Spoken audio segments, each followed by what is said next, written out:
Hello mga Lods, mga Katek. Our topic for today is transistor. Para po ito sa mga beginners on how to determine PNP and NPN. And paano na ito malalaman kung may short ba ito, may leak, or may open. Okay, sundan nyo lang itong video na to para maturuan po kayo ng sakto at paano ito gawin.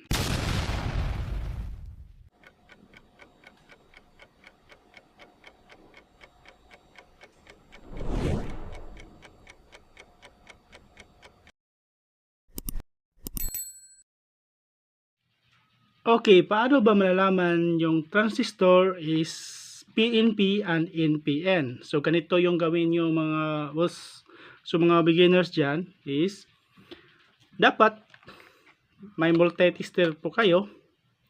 By the way, pag-test ng transistor, pwede yung ohmmeters o gamit yung multitester which is merong ohms, ilagay mo lang sa times 10. Or meron kayong transistor na tester, pwede po yan. Garan po ang gamit natin is ganito yan, multi-tester kasi marami na itong dala. Meron ng DC, direct current volts, AC alternating volts, at saka merong DC amperes at saka ohms. So marami na po itong dala. So ngayon, paano ba? First is ilagay mo si tester sa times 10 sa ohms.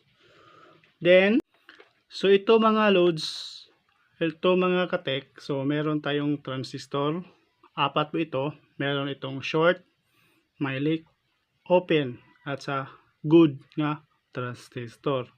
So una, i-test natin yung good. Ano ba yan si good?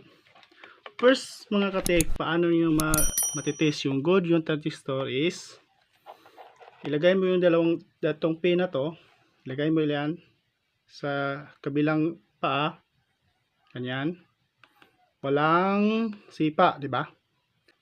I-reverse mo, i-reverse mo, test, ganyan, yan, meron na. Kadalasan mga katek is ang rate niya is usually nasa mga 5 o dyan. Ito katek, ang ibig sabihin nito katek is NPN po ito. Meaning sa NPN mga katek is ang base niya is positive. The word NP, positive, N. NPN. So, ganun lang. Ganito.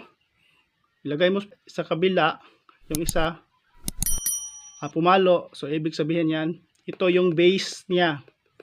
Base yung positive. Tapos, ilagay mo, dyan yan. Ibig sabihin, good po yan. Pero dapat, i-reverse mo na kung talagang good ba. Ganyan. I-reverse mo yung pin sa tester. Ilagay mo ulit. Ganyan. Walang palo. Walang palo. Ibig sabihin, good po yung transistor. Ito yung example na good transistor. Yun, nalalaman na natin kung good po ito at nalalaman natin kung PNP o NPN pa. So, dito muna tayo sa leak. Diba po kapag ilagay natin sa pin, ganun, ganyan, okay po yan. Okay po yan. Pero i-reverse po natin, tingnan natin. May palo pa rin. So, ibig sabihin, not good. Defective po ito na transistor is leak po ito. Ganyan. I-reverse mo is talagang may palo siya is bad po ito na. Leak na po ito. Ganyan. Leak na po yan. So, dito naman tayo sa shorted. Ang ibig ng shorted mga katek is kapag ilagay mo sa itong pin na sa paa niya is maging zero niya. Tingnan natin. Yan. papuntang 0 na siya. Tapos yung kabila naman 0. Shorted na po ito. So baliktarin natin yung pin. So naka times 10 po yung ano niya, times 10 ohms.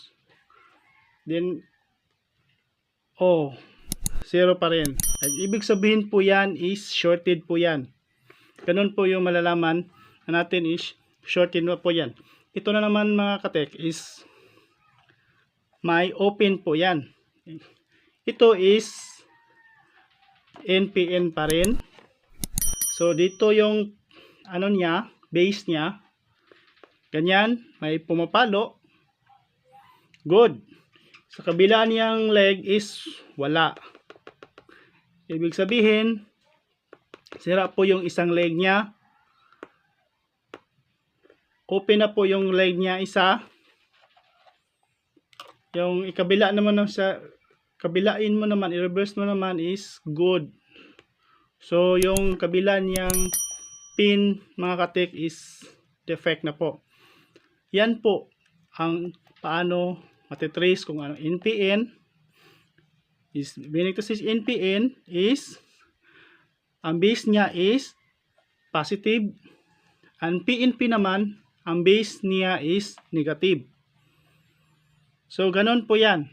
Hope meron po kayong natutunan. So for more videos, paki-subscribe para matutunan pa kayong more on electronics, electrical or mechanical. Thank you. Have a nice day mga katek.